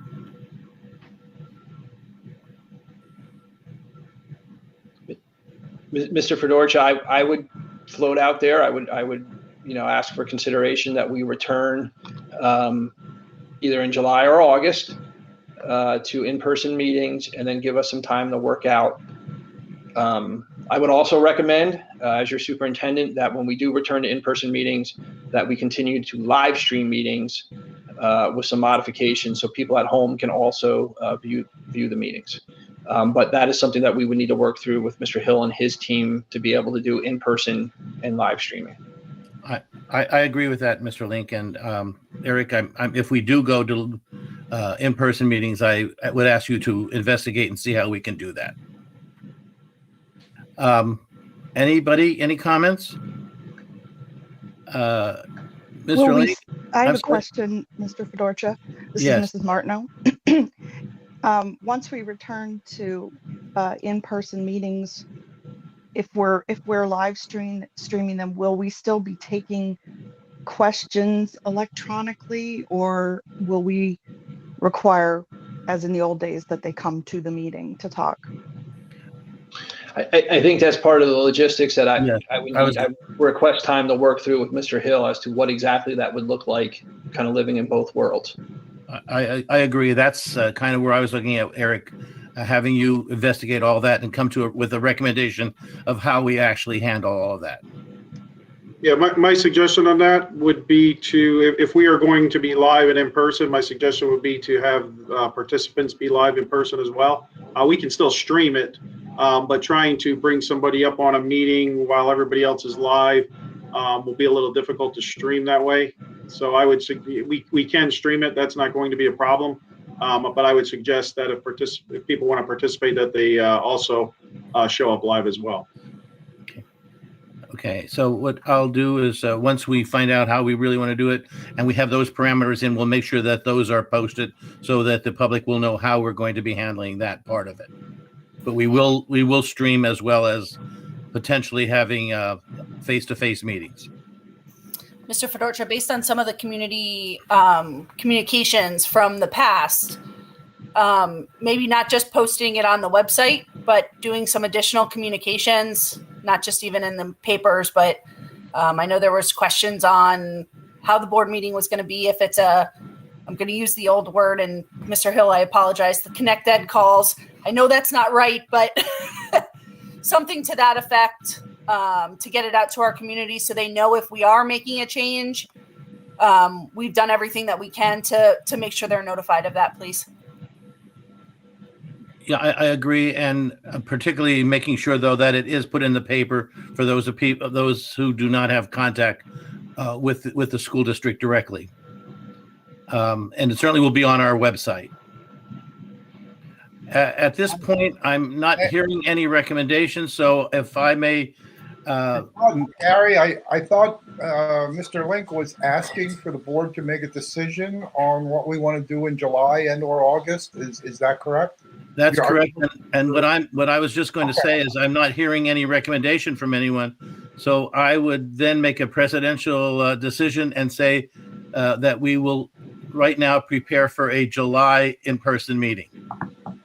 That was going to be my motion, Gary. So. Okay. I don't know. I don't think we need a motion, Matt, but I do need concurrence from the board. Is there anyone who would object to that? Anyone who would object? I wouldn't object, Mr. Fedorcha, but I would be concerned with the boardroom, and based on the number of participants that we've had in the past on virtual meetings, not sure if that would continue if we are in person, but possibility of a secondary spot for individuals if they are choosing to show up in person. How do we handle additional spots within? our boardroom or if we're going to limit the number of people in our boardroom so that we're just prepared for what that looks like. I think we just have to think about it. I'm all about being in person. I think we should be in person. By all means, I think we should be in there. But I think as an administration and as a board, we have to, it's not just a light switch since we were home for a year. So my suggestion is make sure that we think about it, prepare it, and be vigilant and notify our community accordingly. And I'll go back to what I said, Mr. Hill, if you can put that all together and work with Mr. Link as far as how we can actually physically do it then also. We will do that. Okay, so at this point, Mr. Link, we will post to have a July board meeting, both streamlined as well as in person. Very good. And as the plan materializes, I'll be sure to share it out. Okay. All right. Anyone else? Okay. Back to you, Mr. Link. That concludes my report for this evening, Mr. Fedorcha. Okay. Give me a second to pull up my agenda here so I know where I'm at here. And that meeting will be July 12th at 7 o'clock. July 12th at 7 o'clock, somewhere within our building. And that will also be posted on our site, as well as making sure that the news media knows where we're meeting. Okay, moving on then. We did have an executive session this evening for negotiations, legal, and personnel. And then we move now into the personnel items. And I will accept a motion to approve the personnel items A through Q. I'm sorry. I'm not going to go to Q. I'm going to hold off on Q, everything but Q, because that's our secretary, and I'd like to take that one separately because we need a motion for that. Bob Keegan, so moved. Do we have a Can second? we make a change to that motion? Mr. Fedorcha, if we could, in item L, remove from consideration Yes, I was going Shauna Blake and Miss Marianne Matiola. Yes, I was going to suggest that also, that since we talked about that earlier, that they're withdrawing their names. So again, with that in mind, Mr. Keegan, will you accept the same motion with those changes? Yes. And did I have a second to that? Mrs. Martineau, I'll second. Okay, and you agree with the changes? Yes. Okay. All right. All those in favor of A through Q? A through P. I'm sorry. The motion's A through P. A through P. I'm holding off on Q. That's correct. A through P. You need a roll call. Roll call. Mr. Green? Yes. Ms. Heckman? Yes. Ms. Husak? Yes.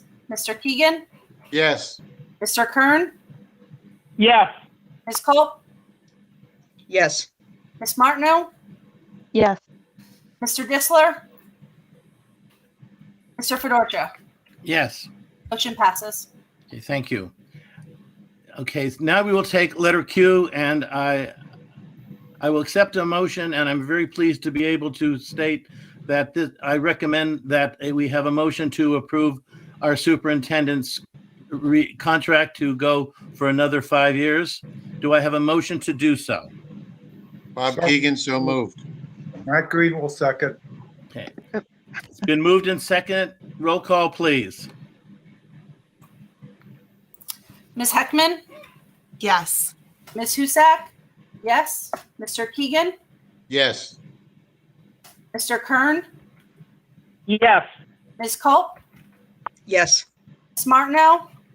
Yes. Mr. Disler? Mr. Green? Yes. Mr. Fedorcha? Yes. Motion passes. And Ms. Huzak, I need to come back to the previous motion and make it known that item O, I will need to abstain on. So you're saying yes to all others, abstaining to O? I am saying my vote yes was yes to everything except I need to abstain on O. Thank you. Thank you. Okay, let me get my agenda back here. So I can. Mr. Fedorcha, if I may, first I'd like to congratulate all of our new appointees this evening.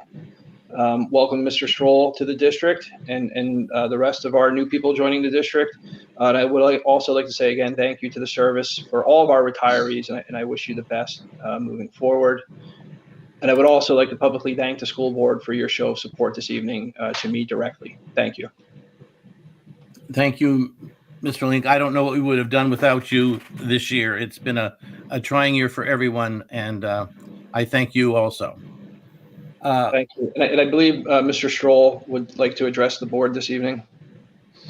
Michael? Yes, Mr. Stroll, we welcome you to the district back again. Nice to have you back. Thank you from the bottom of my heart. I appreciate it. Thank you, Mr. Fedorcha, all the board members, Mr. Link, Dr. Stoker, and the search committee. I can't wait, and I'm eager to serve Northern Lehigh School District once again. Thank you. Thank you, Mr. Stroll. And I believe, I think I saw Mr. Pine raise his hand as well. Mr. Pine? I wasn't sure if it was appropriate in this meeting. It's always difficult to figure out when to jump in, but I did want to thank you as well for endowing me with, confidence to move forward in what I think is going to be a lot of work to resolve things from this pandemic. So thank you. Well, thank you, Mr. Pine. And now you put us in a dilemma of having to find another principal. Okay. Anyone else? Anyone else? Okay, then we shall move on. And we will move on to policy. I will accept a motion to approve the policy items A through E. This is Mrs. Culp. So moved. Do I have a second? Michelle Heckman, I'll second. Okay, any questions, comments? Hearing none, roll call, please. Ms. Husak? Yes. Mr. Keegan? Yes. Mr. Kern? Yes. Ms. Culp? Yes. Ms. Martineau? Yes. Mr. Disler? Mr. Green? Yes. Ms. Heckman? Yes. Mr. Fedorcha? Yes, Motion passed. thank you. And Moving again, on. one last interruption, sir. I feel that we need to welcome Danielle as our junior representative to the school board. Congratulations, Danielle, on your newly appointed position. I think I speak on behalf of the board when I say we look forward to working with you, and that you're in great hands with Paige. Paige has done an excellent job as she transitions into her senior leadership role. I'm sure she'll be a great mentor to you. Welcome. Thank you, Mr. Link, and welcome, Danielle. Welcome. Okay, going on then, are there any conferences? I don't see anything on the agenda. Are there any conferences? Hearing none, I will then go into curriculum and instructions, and I will accept a motion to approve A through J. A through J. This is Mrs. Martineau. So moved. Do I have a second? Mr. Green will second. Okay, any questions? Roll call, please. Mr. Keegan? Yes. Mr. Kern? Yes. Ms. Culp? Yes. Ms. Martineau? Yes. Mr. Disler? Mr. Green? Yes. Ms. Heckman? Yes. Ms. Husak? Yes. Mr. Fedorcha? Yes, Motion passes. thank you. Okay.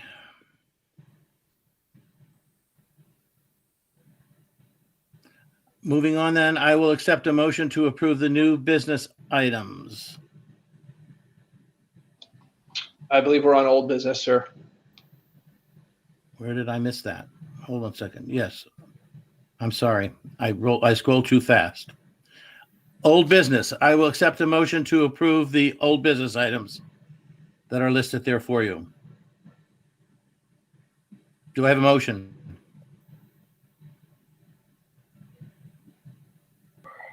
So moved. Gail Husak. Do I have a second? Green will second. Okay. Any questions on those items? All those in favor, we'll have roll call. Mr. Kern? Yes. Ms. Culp, Yes. Ms. Martineau, Yes. Mr. Disler, Mr. Green, Yes. Ms. Heckman, Yes. Ms. Husak, yes. Mr. Keegan, Yes. Mr. Fedorcha. Yes. Motion passes. Okay, then now we will get into new business, and I will accept new business items A and B. Do I have a motion?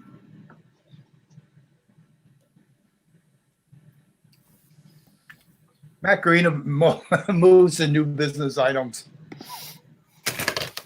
Do I have a second? Second, Mrs. Husak. Any questions? Any questions on the new business items? Hearing none. All those in favor signify by saying aye. Roll call, please. I'm sorry. Yes, roll call. I've been doing so good until now. Ms. Culp, Yes. Ms. Martineau, Yes. Mr. Disler, Mr. Green, Yes, I'm sorry. Ms. Heckman, Yes. Ms. Husak, yes. Mr. Keegan, Yes. Mr. Kern, Yes. Mr. Fedorcha. Yes. Motion passes. Okay. Moving on to the financial items. I will accept a motion to approve the financial items A through double B with the exception of the nomination of the secretary. Can I have a motion to approve those items?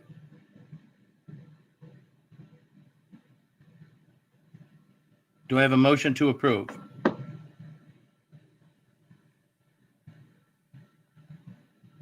Anyone? I know there's a lot there. So moved. Do I have a second? Mrs. Martineau, second. Thank you very much. Any questions on any of those items? As I said, it's a lot. We go into the double letters, and it's to double B. Mr. Fedorcha, this is Gail. I do have one question. One is in regards to one of the ESSER grants. Which letter was it? It was for the docking station and then the power plugs. There were like 500 power plugs. What are those for? Don't all our computers have power plugs? I think we're ordering new. Mr. Hill? Yeah, those, Mrs. Husak, yeah, those were for Peters Elementary. So because the students, we're 1-to-1 now, but the students aren't going to be taking their laptops home every night. So they would be charging stations to have in the classrooms. And unfortunately, the way charging stations work, it's hard to take the plugs out easily for the kids to take them home when they do have to take their Chromebooks home. So yes, it would be 400 of them were for Peters Elementary, and the other 100 was actually for some damaged chargers that we have at the middle school. So how did we do it this year in a hybrid virtual? Excuse me? How did we do it this year with a hybrid virtual? Well, they took them home every night this year. The students took the laptops home every night, the Chromebooks home all the time. But the plan was next year is they weren't going to, at that level, it is a little harder for the students to carry the Chromebook on the bus every night home when they have to go out and get on the bus and everything. So the plan was next year is that only at Peters is that they would leave their Chromebooks in school, but they would be taking them home on occasion, like for weekends and certain times of the year they would take them home, and the other times they would be in school. And I thought last year we bought them carrying cases as well. So I guess I'm confused why we have to buy more plugs if they were doing it all year. Were we concerned about damage or? Well, yeah, the point is it's if they're going to be staying in school from Monday through Friday or whatever it is, they need a place to stay in school because they need a charging station to charge them. And then when they take them home, it's too difficult for the students to get the chargers out to put them in their bag. So they will have an extra charger in their bag ready to go to take them home. But when they're in school, we need a place to put all the Chromebooks. because we can't just have them sitting in the bags. There's nowhere to charge them. So that's what the charging station and extra cords were. Okay, so we're asking them to take them home on the weekend to use them for schoolwork or to use them for personal work at this point? Ms. Hustack, I can jump in here. We were forced to this year due to the pandemic and the need for virtual education at home every week to bring them home on a daily basis. We're hoping next year, Peters, to return to a traditional model where we will be able to provide direct instruction, where we do realize the need to be prepared if something happens. So our plan at Peters is to use the Chromebooks within the classroom setting. We're no longer going to have a pull-out lab setting for first and second grade where students will leave the classroom and go to a computer lab. Since we're a one-on-one district, they're going to be in the classroom. So computer instruction will be occurring in the class, as well as teachers utilizing such things as Imagine Learning, which was just approved as part of our our stations within our classrooms, where again, knowing that we just went through a pandemic and we have the ability to use technology. So we want to be able to be prepared for that, to have the youngest students. It was a very big challenge when we jumped in the pandemic and we had 5-year-olds, 6-year-olds, 7-year-olds, and parents of those students not realizing what Google Classroom was and what the expectations were, et cetera. So the idea is we would use it within the classroom setting, have them bring it home to be able to use it educationally, but also to be ready in case of, let's say, a snow day comes. We can't have the K1 and 2, the only students who aren't as part of that flexible snow day, so that they are able to engage at home. But again, our focus is going to be returning to the classroom. So the idea is that we would provide them a way to charge their Chromebooks, keep them in the classes, while still being able to bring them home periodically when needed. Okay. Just struggling with $25,000 for periodic when we did it all year. That's all. It doesn't sound like a lot, but when we're talking about the full budget here and we're looking at some of this stuff, I'm just... Okay, thank you, Mr. Any other questions? Seeing none, roll call, please.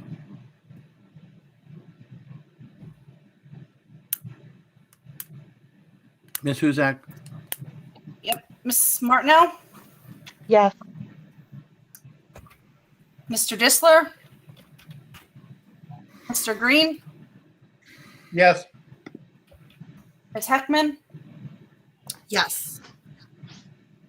Ms. Husak? Yes. Mr. Keegan? Yes. Mr. Kern? Yes. Ms. Culp? No. Mr. Fedorcha? Yes. Motion passes. Thank you. Okay, now we get into the biggie. I will now accept a motion to approve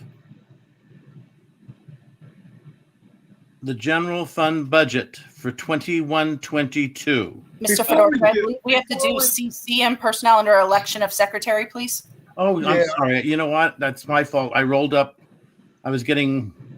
up my schedule here. Oh, yes, we do need to do that. I have a don't want to sway nomination, too, Ms. Lozette. Right now, I will accept a motion to approve a nomination. Who's that? I have a nomination, Mr. Fedorcha. This is Mrs. Okay. Martineau. I would like to nominate, if she'd be so kind to continue doing it, Gail Husak. Do I have a second? Sure. Okay. Yes. Are there any other nominations? Are there any other nominations? I move nominations be closed. Okay. All those in favor of closing nominations, roll call, please. Mr. Disler? Mr. Green? Yes. Ms. Heckman? Yes. Ms. Husak? Yes. Mr. Keegan? Yes. Mr. Kern? Yes. Ms. Culp? Yes. Ms. Martineau? Yes. Mr. Fedorcha? Yes. Motion passes. Okay, we have a nomination. All those in favor of Ms. Husak? Let me make this easier rather than doing a whole nother roll call, if I may do that.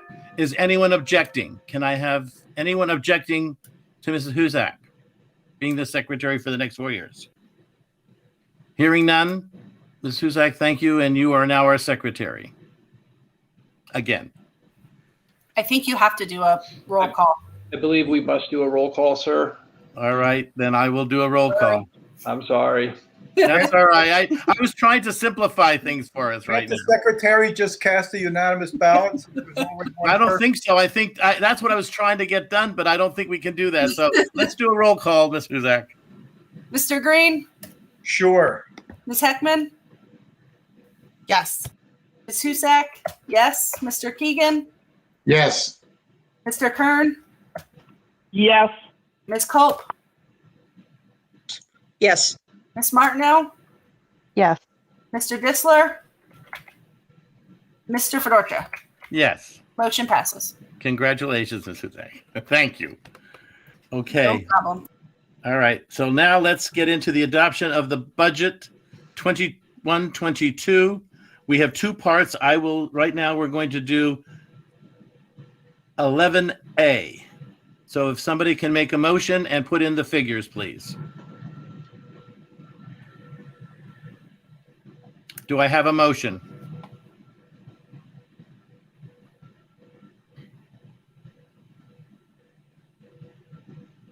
Anyone? Mr. Fedorcha, I'll make a motion that we approve the current budget with a 2% tax increase. Okay, 2% tax increase. Okay. Sherry, would you do me a favor and the board? Would you then plug in the rest of that motion for us as a 2%?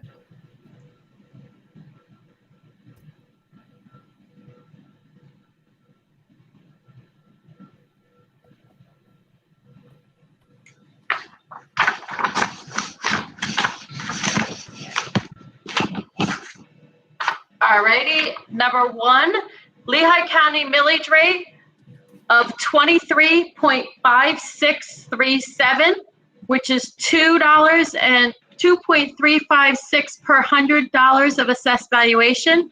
Northampton County millage rate would be 66.6064, which is $6.660 per $100 of assessed valuation.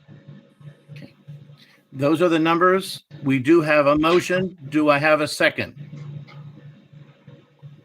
Do I have a second? Bob Keegan, second. Okay. It's been moved in second. Any questions on those numbers and a 2% increase? Gail, would you please give us the roll call? I have a comment or two, Gary. I think we should all comment if we need to. Absolutely, Mr. Green. Go ahead. First of all, I've 2 points to make, and one has to do with the ESSER funds. And yes, there's a lot of money coming in. The business manager down at LTRIC described it as trying to get a drink from a fire hose, and I think that's what it is sometimes. It looks great, but as you stated earlier, Gary, we can't use 1 penny of that in our general fund. It all has to be for specific items. And the problem I have with that, not that we don't necessarily need the items, is it's taking away what I believe is one of the basics of education in the state of Pennsylvania, and that's local control. And the state and the federal government are in essence telling us, if you want our money, you have to do what we need. We want you to do. And I'm not comfortable with that. That's problem number one. The second problem is, I think it's damn time, excuse my language, that the state does something about their unequal tax situation. And I want to give you one real quick example, and I mentioned this before. There's a warehouse being built along, not Airport Road, but Wheelers Roll Road. And in their presentation, the developer said, if you allow us to build this, we will give X number of dollars to the county, X number of dollars to the township, and $2.2 million to the Northampton School District. And that's not the only warehouse in Northampton. Nazareth's got them, Caddy's got them, Parkland's got them, East Penn's got them. We don't. And what will we do with one check for $2.2 million without having to hire one custodian, one teacher, put one drop of gas in a bus, etc.? We'd be in golden shape with one factory. And yet we don't have any. And that's not fair. And the state needs to step up and do this. And we talked about some bills earlier, House Bill 1, and the other one was at what, 737 or something like that. Two more examples of taking away local control and letting the state tell us what we have to do. One deals with charter schools, and it's wrong. And therefore, I guess I'm just not comfortable voting for a tax increase at this point in time. I think we have an adequate, and I know I'm probably the Marty, we have an adequate fund balance. Yes, we're going to have to dig into it to pay the bonds back, but I think we're in pretty good shape, even without any warehouses compared to some other districts. So those are my objections, and that's all I'm going to. Anyone else? Okay. Ms. Huzak? Roll call, please. Ms. Heckman? Yes. Ms. Husak? Yes. Mr. Keegan? Yes. Mr. Kern? Yes. Ms. Culp? No. Ms. Martineau? Yes. Mr. Disler?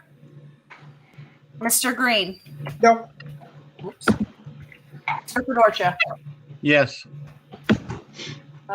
We have 1, 2, 3, 4, 5, 6 yeses, 2 noes, and an absent. So yes, motion passes at the motion posted. Thank you. And thank you all for your comments. I understand. Okay. Moving on then, we will move on to the next part, which is the Homestead Farm Act. Do I have a motion to approve the Homestead Farm Act? And Doug, would you like me to fill in the numbers first? Would you fill in the numbers for me, please? Sure. So under number 4, it starts out with homestead exclusion calculations. Line 2, the real estate tax rate of 23.5637 mils.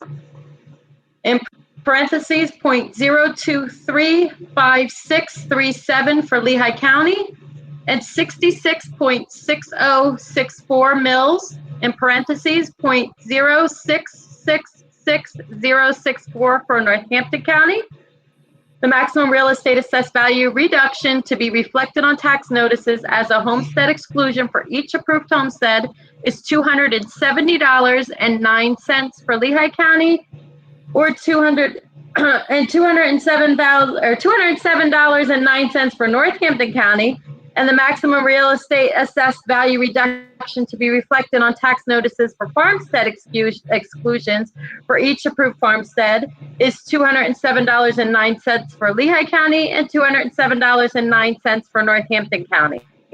Moving on to number 5, it says underneath the third line, letter B, the paragraph 4, maximum real estate assessed value reduction of $11,462 for Lehigh County, or $4,055 for Northampton County. And then go down about 2 lines. It says letter A, the county established assessed value of the farmstead, or B, the paragraph 4, maximum real estate assessed value reduction of $11,462 for Lehigh County, or $4,055 for Northampton County. And that fills in the blanks for that motion. Okay. Do I have a motion to approve the resolution?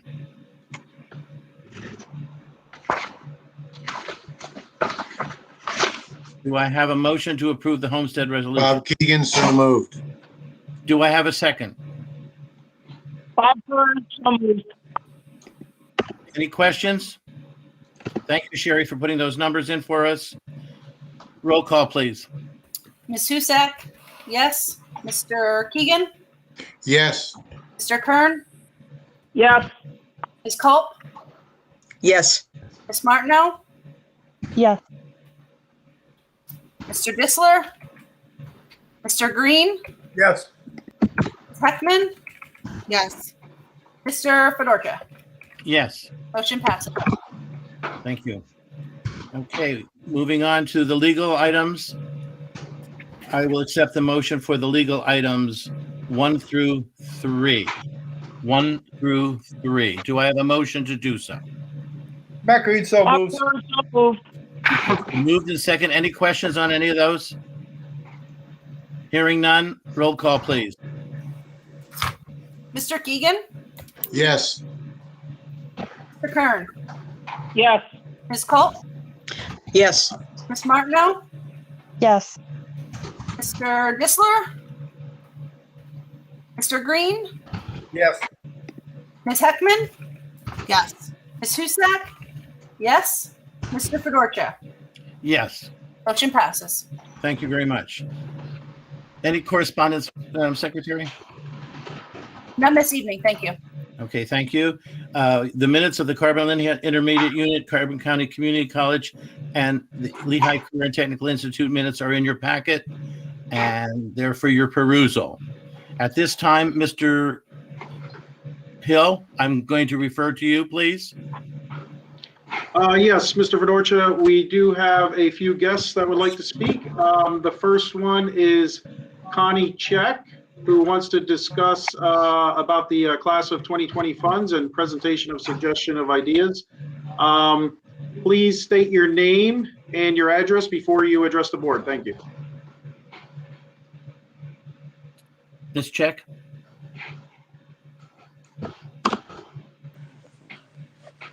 Hi, Connie Check. My address is 6519 Apple Butter Road, Slatington, Pennsylvania.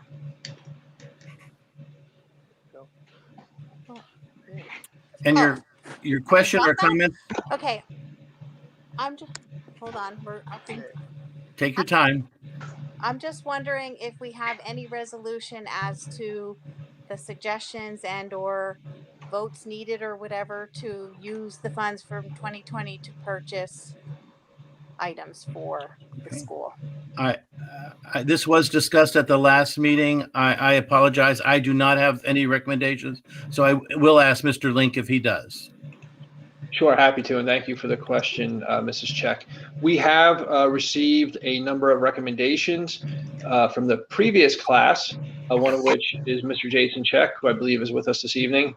And then through consultation with our attorney, Attorney Smith, as well as written guidance and feedback from our auditors, I'm happy to say I think we've reached consensus. So at that point, or at this point, I'm going to turn it over to Mr. Velocity to speak to his conversations with both last year's student class and this year's student council representatives. Good evening, everyone.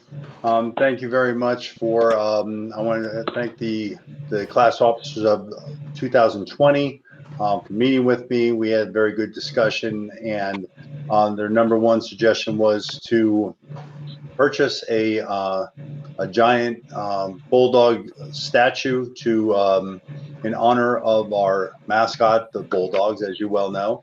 And the suggestion was to have it placed in Bulldog Community Stadium somewhere. And they did research on estimated cost. We still need to look at possibly what a base would be. That was their number one recommendation. I'm happy to hear that our attorneys and our auditors thought that was appropriate. So I did talk to Mr. Shander and our student council officers, and they unanimously approved that idea, enthusiastically, as a matter of fact. So I think that we're on the right track as far as that goes. As far as other, I don't know exactly how much it is going to cost as far as will that use all the funds. We have to kind of still research how much a base would cost and how much installation would cost. Mr. Lane. Thank you. I would recommend to continue the conversation and the research with both student groups involved. And if there are funds left over, I would look for a recommendation again from this year's student council representatives for the expenditure of those funds. That being said, I'm going to open it up to Mrs. Molatoris if she has any comments, or from from Attorney Smith.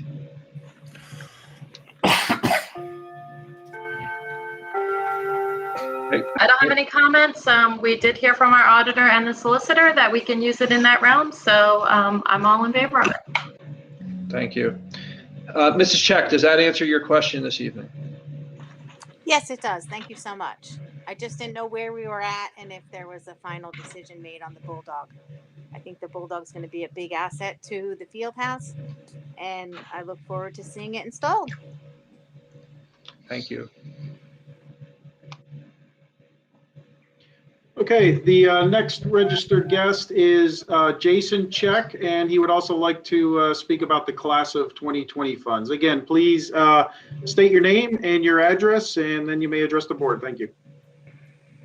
Hello again. I'm Jason Check. Address is 6519 Apple Butter Road, Slayton, PA. I just want to thank you all for basically hearing us out last month at the meeting and now basically approving the idea. I know Mr. Velasquez was very excited about it when we talked about it, and he was definitely a good asset to have in this situation because he was definitely behind us fully. So that's basically that. But yeah, I'm excited. I can't wait to come back every year and see this awesome Bulldog. I think it's going to make the stadium just even better than it is today. So while I have time, I just want to say good luck to Mrs. Chamberlain on her future endeavors. We're all going to miss her. And I'm glad that Mr. Stroll, I call him Coach Stroll, is back. I'll never forget some of the memories we made at football practice. And that's basically it. So thank you. Thank you, Jason. And we will follow up with this as soon as we get the figures and a better understanding. And maybe we may even have an answer for you for the July meeting, if not for August. Thank you. Mr. Hill. Okay, the next guest that registered is Alyssa Cabrick, and she would like to speak about masks being optional. Again, Alyssa, please state your name and your address, and then you may address the board. Thank you. Hi, my name is Alyssa Cabrick. My address is 129 Diamond Street, Slatington. And I am wanting to speak to you guys about and express my concerns about the health and safety plan for the upcoming school year. Although I did find out tonight that you guys will be having a board meeting in July. Prior to tonight, I was not aware and do think that it is important. You do get some feedback from some parents prior to having that board meeting. My concerns are that after a very rough year for many of our children in Northern Lehigh School District, that we focus on having a normal school year for our children. I do believe that masks at this point in time should be optional. We are hearing more and more about other school districts in Pennsylvania that are already giving the children before the end of the school year the option to have masks. They are already stating that next school year masks will either be optional or no longer necessary, as well as the social distancing.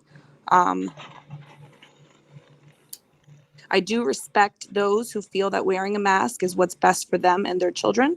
But in return, I would ask that my decision as a parent to have my children mask-free also be respected. This is and needs to be a parent's decision. I do believe that there are a lot of people that are misinformed and under the presumption that come June 28th, that these kids will no longer be forced to wear masks because the mask mandate will be ending. However, that is up to each board for these school districts. So I would just ask that all of you take into consideration how the parents feel for the upcoming school year, what is best for each child after having already a very long, rough year with, and they did do a great job. But I can tell you that although my children were not a problem in school and they followed the rules, they came home every day exhausted and tired of wearing their masks. And it's my job as their mother to advocate for them and to speak up. And so that is what I wanted to do tonight, was to speak up and just, please let these parents have a say before you guys vote on this in July or make any decisions on your health and safety plan. We want to say, and I know there's many parents like myself who feel as strongly as I do, that we need to start moving into a normal school year. We want to see our children on the first day of school. We want to see their smiling faces. We don't want to see them covered up. Thank you for your time. Thank you. And please understand that we want to see everything as normal as possible also. And we certainly all understand everyone's concerns and so forth. And we are going to be having our safety plan being approved in July. I'm sure much of that consideration will be in that plan. Thank you. Thank you. Mr. Hill. Okay, the next person that was registered is Pauline Grady. She wanted to speak about the 2021-22 Health and Safety Plan. Unfortunately, I think Pauline disconnected. Pauline, if you're still there, you may speak now. I thought I saw she disconnected also. I'm not sure. Yeah, I just went through the list again. I do not see her. So we will move on. The next person that was registered was Natalie Snyder. Again, Natalie wanted to discuss the ESSER funds, which we talked before that everybody joined the meeting. She said that she was just going to listen to Dr. Stoker's presentation. She didn't want to speak at that point, and the health and safety plan. But unfortunately, I believe Natalie disconnected as well. Let me just take one quick look. Yes, Natalie disconnected as well, so she's no longer with us tonight. And the final... Hopefully we answered all of their questions. And the final person that registered tonight is Eric King, and he would like to talk about the 2021-2022 school plan. Please state your name and your address, and you may address the board. Thank you. Hi, my name is Eric King, 336 First Street, Slatington, PA. Just to kind of piggyback off of what Alyssa had said, obviously the parents want to get back to a normal school year, and I just found out this evening about the safety plan going to be, I guess, voted on in the next school board meeting on July. That's correct. Will the parents get any input into what is going on with this or any kind of survey sent out as to what the plan is prior to that meeting, or is it just going to be brought up by the school board and then voted on right away at that meeting? I just don't want to see this waiting till the last minute like we did last year. It seems like last year we waited up until about 2 weeks before the school year started, and then everything was kind of rushed together to just have a hybrid model thrown together at the last minute. So hopefully we can start to make plans that we're not rushing through this in August to try and figure out exactly what we're going to do come the first day of school. Gary, this is why we have to have our plan in by the end of July, and this is why we're calling a special meeting in July, so that this will be out to everybody and it will not be, again, the 11th hour kind of thing. I'll ask Mr. Link if he would like to comment at all on that. Sure, those are great questions, Mr. King. Thursday of this week, the Lehigh County school districts have an opportunity to attend their first kind of open discussion. I don't want to call it a training. It's just more information flowing into us from the intermediate level unit. I'll be attending that training. At this point, it looks like the new template is very streamlined with a lot of room for school districts to I'm going to say there's less boxes to check than there was last school year. I'm interpreting that as it's going to be much more true local control. I can also share that I am really looking forward to seeing children arrive on our school buses in our first day of school next year, smiling without masks. That's the intent. That's the way we're trending right now, and I want to see it continue that way. Absolutely. And one other question that we had brought up, with the masks in the buildings after the 28th, for the summer programs that are going to be taking place at the high school level through the rec center, will masks be required for students throughout the day for those summer programs? Sure. Again, another good question. Right now, it is our intent that sunset June 27th, we are not going to be requiring masks within our school buildings. Okay. We have already started to do a kind of a gradual release of that with some of our outdoor activities, through some of the celebrations at the end of the year, right up through graduation. I appreciate it. Thank you. Thank you, Mr. King. I hope we answered your questions properly. Thank you. Okay. Anyone else? No, Mr. Fedorcha, that's all we have for tonight. Thank you. Any comments from any board members? Seeing none, I will accept a motion to adjourn. Mrs. Martineau, so moved. Do I have a second? So moved. Gail Husak. Okay, all those in, roll call, please. Mr. Kern. Yes. Ms. Colt. Yes. Ms. Martineau. Yes. Mr. Disler. Mr. Green. Sure. Ms. Heckman. Yes. Ms. Husak. Yes. Mr. Keegan. Yes. Mr. Fedorcha. Absolutely. Motion passes. Good night, everyone. Thank you, board, and thank you for everyone who addressed the board tonight. May everyone stay safe and healthy. Take care. Good night, everyone.